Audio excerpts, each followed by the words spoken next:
자, 그러면 이들 사이에 관계를 갖다가 찾아보도록 합시다. 자, 지금 u 프라임이 이런 식으로 주어져 있기 때문에 u 프라임이 이런 식으로 주어져 있기 때문에 우리가 먼저 계산해 봐야 되는 것은 속칭 얘기하는 아인슈타인 팩터, 로렌츠 팩터, 이것은 루트의 1-u 프라임의 스퀘어분의 1. 자, 이것은 루트하고 1하고 1 여기가 뭐가 되죠? u v의 스퀘어, 1 uv의 스퀘어.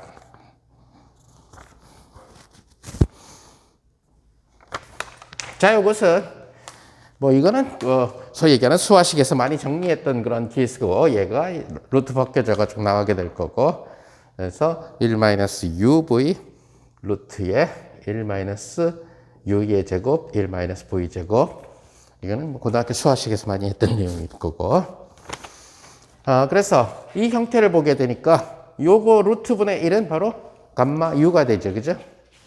감마 u가 될 거고 얘는 감마 v가 될 거고 거기다 1-uv 이렇게 아인슈타인 인자가 바뀐다라는 것을 여러분들이 알 수가 있다라는 거죠. 자, 그렇다면은 P0의 프라임은 이제 P0랑만 관련되는 것이 아니라 P0와 P1에 관련된다는 거예요. 그래서 어떤 식으로 관련되느냐 수학적으로 이게 사실은 아인슈타인의 두 번째 논문인 셈이에요. 아인슈타인의 첫 번째 논문은 바로 우리가 잘 알고 있는 속도 덧셈의 규칙, 소위 얘기하는 x 뮤의 프라임에 대해서 잘 알고 있는 로렌츠 변환. 아인슈타인의 특성대론에 대한 두 번째 논문은 바로 E = mc 제곱이 나오는데 여기서 나오게 된 그 논문이죠, 사실은. 그래서 P0의 프라임이라고 하는 이 친구는 어떻게 되나? 감마의 U 프라임에다가 M을 해주면 되겠죠? 근데 감마의 U 프라임이 감마 U, 감마 V 하고 M은 앞으로 나가고 1-UV 이러한 형태로서 쓰여진다는 것을. 자, 이것을 감마 U라는 친구가 있고 감마 V라는 친구가 있는데 지금 둘 사이에 로켓의 속도랑 관련된 것은 감마 V예요. 그죠? 따라서 여기서 감마 V만 묶어내 봅시다. 로켓의 속도에 의해서 생기는 로렌츠 인자. 그죠? 그러면은 얘가 빠져나갔으니까 앞에 거는 M 감마 U 이런 형태가 될 거고 뒤에 거를 보니까 M 감마 U, U, V 자, 이런 형태가 된다는 것을 알 수가 있죠. 자, 이 형태를 보니까 이것은 바로 감마 V라고 하는 로켓의 속력에 대한 로렌츠 인자하고 바로 얘는 누구다? 정지 관찰자가 관측한 물질 에너지가 된다는 사실을 알 수 있죠. P0, 오케이? 그 다음에 여기에서 보게 되면은 어디겠죠? 여기 로켓의 등속도 V가 있을 거고 M 감마 U 이것은 바로 P1이라고 하는 따라서 P0 프라임은 P0랑 P1과 다음과 같은 관계를 만족하게 된다. 이것이 아인슈타인의 두 번째 로렌츠 트랜스포메이션. 이것은 로렌츠 트랜스포메이션이 아니라 아인슈타인 트랜스포메이션이라고 붙여줘야 돼요. 왜? 로렌츠가 손을 안 댄 거니까. 그래서 소위 얘기하는 운동량에 대한 자, 그러면은 호목은 너무나 똑같으니까 호목은 그래서 P0의 프라임은 감마 V하고 P0 V의 P1 이러한 형태를 X방향으로 부스팅 될 때 그다음에 P1의 프라임은 감마 V하고 로켓의 속도에 대한 그다음에 P1 V의 P0 이것을 호목으로 하자는 얘기예요. 오케이? 두 번째 거. 그럼 만약에 P2, P3는 어떻게 되느냐? 영향을 안 받아요. 로켓이 가는 방향으로만 영향을 받아. 상대성 이론은. 따라서 P2의 프라임은 P2가 되고 또 P3의 프라임이라고 하는 친구는 P3가 된다는 것을 여러분들이 알 수가 있다는 거죠. 자, 이것은 X방향의 부스팅에 대한 포 모멘텀에 대한 트랜스포메이션 룰이에요. 그러니까 아인슈타인 트랜스포메이션. 이것도 역시 마찬가지로 여러분들이 원한다면은 이렇게 P0의 프라임, P1의 프라임, P2의 프라임, P3 프라임 해서 매트릭스로 나타낼 수 있겠죠. 감마 마이너스 감마 V P1 프라임은 마이너스 감마 V 감마 0 0 0 0 0 0 0 1 0 0 0 0 1 P0 P1 P2 P3 이렇게 4 곱하기 4행렬로 나타내 줬습니다. 이것은 이제 아인슈타인이 찾아낸 아인슈타인의 트랜스포메이션이다. 포 모멘텀에 대한 트랜스포메이션 또는 에너지 모멘텀에 대한 트랜스포메이션. 그러니까 4차원의 입장에서 봤을 때는 그냥 포 모멘텀 하나로 통일시키면 되는데 익숙치 않은 사람들한테 얘기할 때는 4차원, 포벡터가 익숙치 않은 사람한테 얘기할 때는 나눠서 스칼라 파트랑 벡터 파트를 나눠서 얘기해 주는 게 쉽습니다. 사실 뭐 특상대성 이론은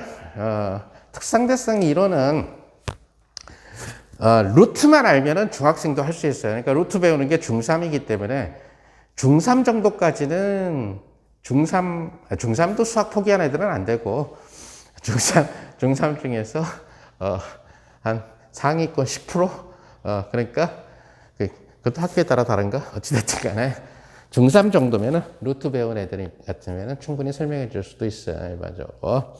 이제 루트를 두려워하니까. 근데 요즘에 초등학생도 루트 알더라고 보니까.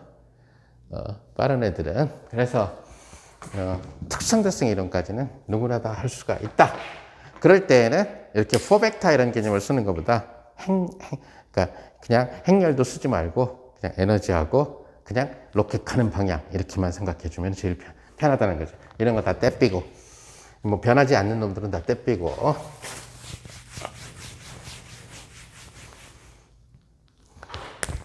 자, 그러다 보니까 우리는 P0의 프라임, 우리가 알고 있는 것처럼 PP라고 하는 이러한 친구는 PP라고 하는 친구는 M 스퀘어죠. 그죠?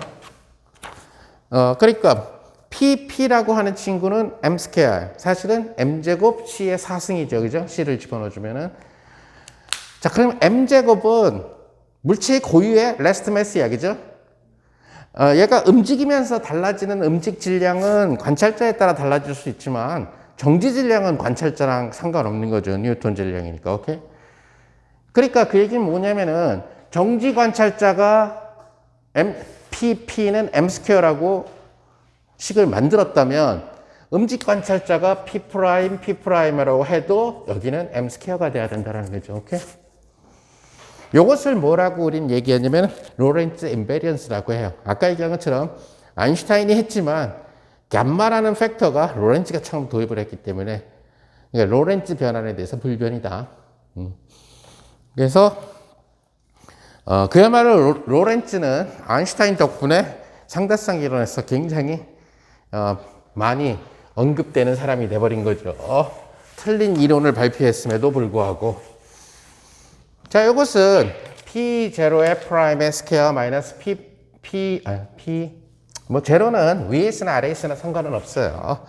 그래서 P0의 프라임의 스퀘어 빼기 P1의 프라임의 스퀘어 빼기 P2의 프라임의 스퀘어 빼기 P3의 프라임의 스퀘어 이것을 계산해 주는 건데 이것은 바로 감마 스퀘어 P0 마이너스 VP1 스퀘어 마이너스 감마 제곱 P1 마이너스 VP0의 스퀘어 마이너스 P2의 스퀘어 마이너스 P3의 스퀘어.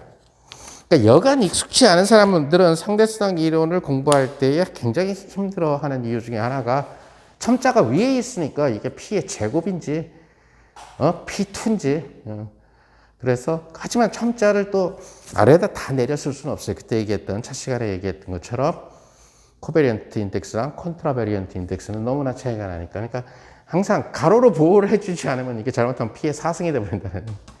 P 4승이 아니란 얘기예요. P의 두 번째 성분의, 그죠? 요 PY에 PY, 그죠? PY의 제곱이라는 얘기. 요거 전개해보면 여러분들이 금방 뭘 알 수 있겠냐면 P0의 스퀘어 마이너스 P1의 스퀘어.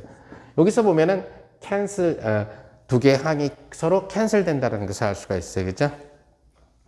빼기 P2의 스퀘어 마이너스 P3의 스퀘어.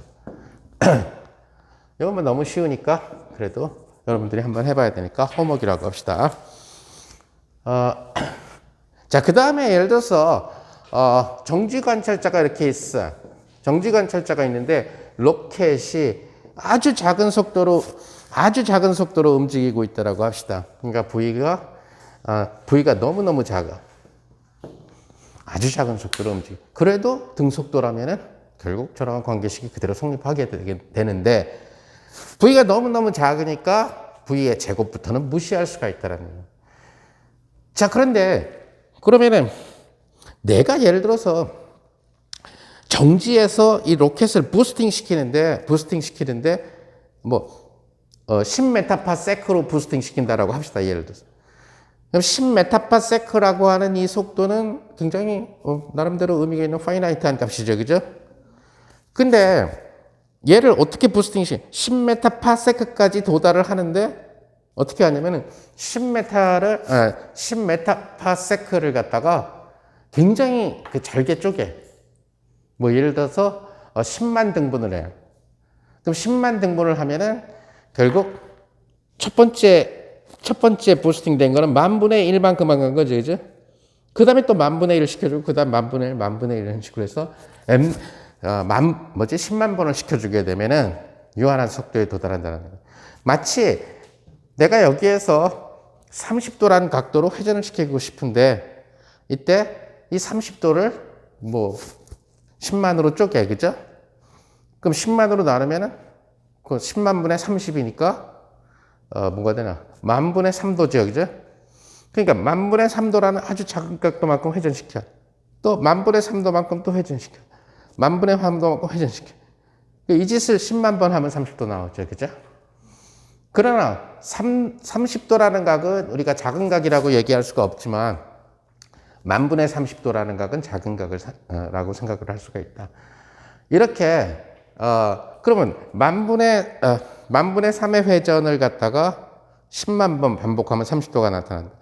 그러면 요만큼 변환시키는 게 행렬 하나로 주어지죠. 다시 여기서 10,000분의 3도의 회전의 행렬이 주어지죠. 또 다시 10,000분의 3의 회전 행렬이 주어지죠. 그러니까 10,000분의 3도에 대한 회전 행렬을 10만 번 곱해주면 되는 거지. 행렬을. 오케이? 마찬가지로 부스트도 마찬가지로 여기가 있는데 여기 아까 얘기한 대로 10,000분의 1로 했나? 그래서 10,000분의 1 메타파세크. 그죠? 또 10,000분의 1 메타파세크, 10,000분의 1. 그러면 얘랑 요 10,000분의 1 메타파세크로 움직이는 놈 사이에 로렌츠 트랜스포메이션, 지웠구나. 로렌츠 트랜스포메이션이 작용을 하는데 이 속도 V가 아까 gamma V에 들어갔던 이 V가 너무너무 작으니까 V의 1차항까지만 생각해 주면 되는 거죠. 그래서 그걸 갖다가 10만 번 해주면은 요한한 속도에 도달하게 되겠지. 왜냐면 이 10만 개의 관성계가 다 동등하니까.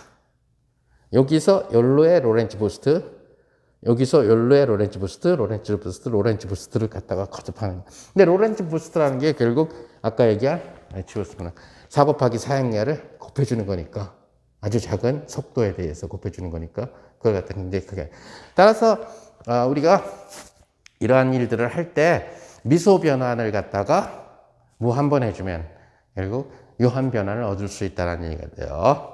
그래서 미소 변환을 갖다가 한 번 해주면 유한 변환이 나온다는 것은 사실은 군론과 리 대수사의 관계고, 그거는 지난 여름방학 때 잠깐 강의했었던 아마 유튜브 Mathematics for Theoretical Physics에 리 대수 내가 안 올려놓은 것 같다. 어쨌든 간에 거기에 있으니까 한번 참조해 보도록 합시다.